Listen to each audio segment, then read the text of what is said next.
கஷ்டப்பட்டு உட்கார்ந்து சின்முத்திரை பிடிச்சி சாம்பவி முத்திரையில் உட்கார்ந்து 1 மணி நேரம் தவம் பண்ணி சுத்த உஷ்ணத்தை மேலே ஏற்றி கர்மாவை அழிக்கணும்னு ட்ரை பண்ணாலும் 1 மணி நேரம் உட்கார முடியாது, 15 நிமிஷத்துலேயே எந்திரிச்சிடறோம். கரெக்டு தானே?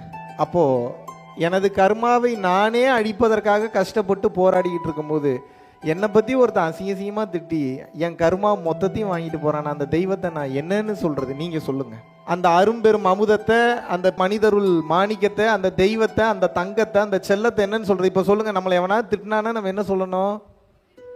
தயவு செய்து நல்லா திட்டுன்னு சொல்லணும். எப்படி சொல்லணும்?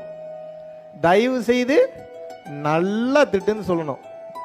வாழ்க்கை வாழ தெரியாதவங்க, மான மரியாதையை பற்றி பெருசாக ஃபீல் பண்ணுறவங்க தான் மான நஷ்ட வழக்கெல்லாம் போடுவான், டிஃபமேஷன் கேஸ். மானமே இல்லாதவனுக்கு என்னடா மான நஷ்ட வழக்கு? என்ன மானம், என்ன சூடு, என்ன சொரணை?